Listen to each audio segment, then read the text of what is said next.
we have been going through some readings in Francis Bacon, and for the most part, if you want the backstory, go back and watch the earlier videos. We're going through his description of the idols of the mind, those patterns or habits of thought and bad rules for thinking that make it hard for us to understand the world. And we talked about the idols of the tribe, which are errors that afflict the whole human race, and the idols of the den, which confuse us on an individual basis. And then we did the idols of the market, which confuse us on a group basis, but not quite on the basis of the whole human race. The idols of the theater are also something of a group basis confusion, but again, not as big as the whole human race. That's our fourth category of the idols of the mind.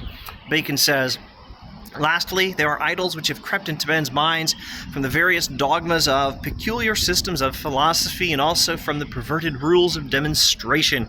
And these we denominate idols of the theater, for we regard all the systems of philosophy hitherto received or imagined as so many plays brought out and performed, creating fictitious and theatrical worlds.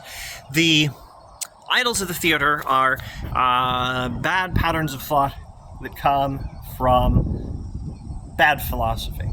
And Bacon says we regard all the previous flawed systems of philosophy as so many plays brought out and performed, creating fictitious and theatrical worlds. The philosophy of Aristotle or the philosophy of Plato is like a play brought out and performed, creating fictitious and theatrical worlds for our confusion.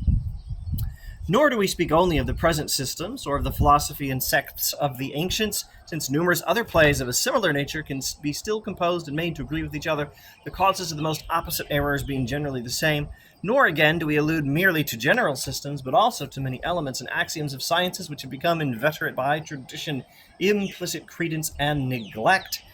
We must, however, discuss each species of idols more fully and distinctly in order to guard the human understanding against them, which is a preview to quite a few pages, where he's going to go again over the idols, but now in much more detail. The idols of the tribe, the cave, the market, and the theater. And I think I probably will want to do maybe one longer video going over all four, maybe one video for each. I'm still figuring out what I'm doing. I'm making it up as I go along. Have I clearly now explained what are the idols of the theater? Yeah, probably more or less. At any rate, I wouldn't know what else to say without going into a whole lot more detail and reading further through the text. The idols of the theater, brief one-sentence summary. The idols of the theater are errors that come from philosophical systems. They come from trusting a philosophical system which does not accurately represent the world, rather than allowing our understanding of the world to be built up gradually from experience using inductive reasoning. In other words, do science and don't trust any inherited philosophy, thus saith Francis Bacon.